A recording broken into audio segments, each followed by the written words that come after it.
श्री नंद कुमार साय जी।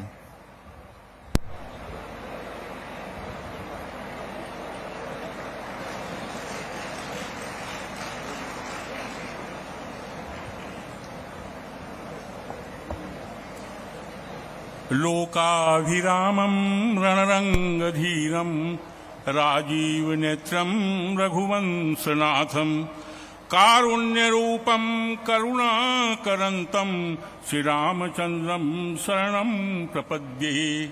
नीलाम्बुजश्यामलकोमलाङ्गं सीतासमारोपितवामभागं पाणौ महासहायकचारुचापं नमामि रामं रघुवंशनाथं। ध्यायेत् कल्पतरोर्मूले सुवर्णमय मण्डपे पुष्पकाख्याभिमानान्तः सिंहासन परीक्षदे। पद्मे वसुदले देवमिन्द्रनीलसमप्रभं वीरासन समासीनं ज्ञानमुद्रोपशोभितं वामोरुण्यस्तधस्तं सीता लक्ष्मण सेवितम्। इस रामायण महोत्सव के अत्यंत भव्य कार्यक्रम में उपस्थित प्रदेश के माननीय मुख्यमंत्री श्रीमान भूपेश बघेल जी, मंच पर विराजमान सभी विद्वज्जन, अतिथिगण और इस कार्यक्रम में उपस्थित सभी देवियों, सज्जनों और दोस्तों, बहुत अच्छी बात है कि हमारे यहाँ, हमारे देश के बाहर भी यहाँ रामायण प्रेमी, राम के प्रेमी उपस्थित हैं। ये राम महोत्सव, जैसे हमारे पहले के वक्ता ने जो बताया, शासकीय तौर पर कोई रामायण महोत्सव हुआ हो पहले, मेरी जानकारी में भी नहीं है। और ये काम के पीछे उद्देश्य क्या है माननीय मुख्यमंत्री जी का, इसे भी हमें समझने की आवश्यकता है। भगवान राम किस रूप में यहां पर थे, कैसे कैसे थे, उनका पूरा जीवन का वृत्त हमारे छत्तीसगढ़ में मौजूद है। आप लोगों को स्मरण होगा कि भगवान राम वनवास के समय दंडकारण्य में थे। ये दंडकारण्य कहां है, किसे कहते हैं दंडकारण्य?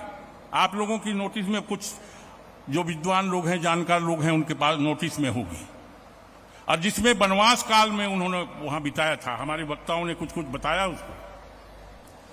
ये जो हमारा बस्तर है, यही तो भगवान राम के वनवास काल का दंडकारण्य है। यहीं पर भगवान राम ने अपने वनवास काल को बिताया था। और इसीलिए हमारे प्रदेश की सरकार राम वनगमन पथ के संबंध में एक बहुत बड़ा सुंदर काम कर रहे हैं। कहां कहां वो थे, उनको चिन्हांकित करने की कोशिश की जा रही। राम सुंदर दास जी ने जिस विषय को यहां पर रखा है, और इसलिए मुझे ऐसा लगता है, भगवान राम का नाम जब लिया जाता है तो एक बात और हमारे सामने उपस्थित होता है कि जितने राजाओं ने राज किया अब तक, त्रेता युग से लेकर अब तक, उसमें भगवान राम के राज्य को सबसे महत्वपूर्ण माना गया। बहुत लोग बोलते हैं कि अच्छा शासन अगर कहीं दिख जाता है तो लोग बोलते हैं, अरे भाई यहां तो राम राज आ गए। तो ये राम राज भी स्थापित करना है। हमारे प्रदेश की सरकार की मनस्थिति, मुझे लगता है यही है इसके भाव में। और राम राज बनाने के लिए केवल सरकार अकेले काम नहीं कर सकती, इसमें समस्त जनता जनार्दन को भी भागीदार होना पड़ेगा। मैं लंबी चर्चा इस विषय में कर सकता हूं, लेकिन मुझे छोटा बोलना है। एक ही बात बताना चाहता हूं, राम का राज्य कैसा था, क्या था। राम राज्य पर एक महाकवि ने संस्कृत में एक ग्रंथ लिखा है, महाकवि भवभूति ने, उत्तर रामचरितम।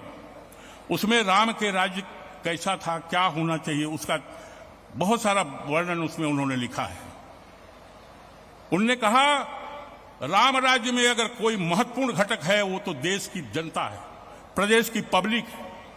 उसके लिए ही शासन, राजा और सारा तंत्र को लगना चाहिए। उसमें एक जगह भगवान राम कहते हैं कि मेरे राज्य का मुख्य जो उद्देश्य है, राजकाज करने का उद्देश्य, वो है हमारी जनता, हमारी पब्लिक, जनता जनार्दन। एक जगह लिखा है उन्होंने, भगवान राम के अभिमत को कहते हुए एक श्लोक को मैं आपको बताना चाहता हूं। उन्होंने कहा, स्नेहम दयाम च सौख्यम च यदि वा जानकीम अपि आराधनाय लोकस्य मुंचतो नास्ति में व्यथा। जनता के अनुरंजन के लिए, लोकानुरंजन के लिए अगर मुझे संपूर्ण स्नेह का भाव, स्नेहम दया का भाव, सारा सुख, स्नेहम दयाम च सौख्यम च यदि वा जानकीम अपि, अगर कभी लोकानुरंजन के लिए प्राण प्यारी जानकी का भी परित्याग करना पड़े तो मैं पीछे नहीं हटूंगा। ये भगवान राम ने कहा। और राम राज्य में एक घटना हमारे सामने आता है।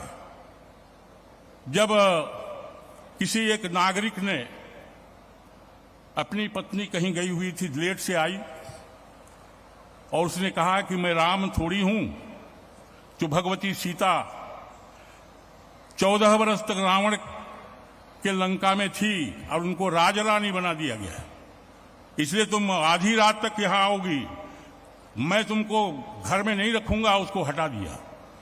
ये बात भगवान राम को गुप्तचरों ने बताया और स्वयं भी उसकी जानकारी हासिल की।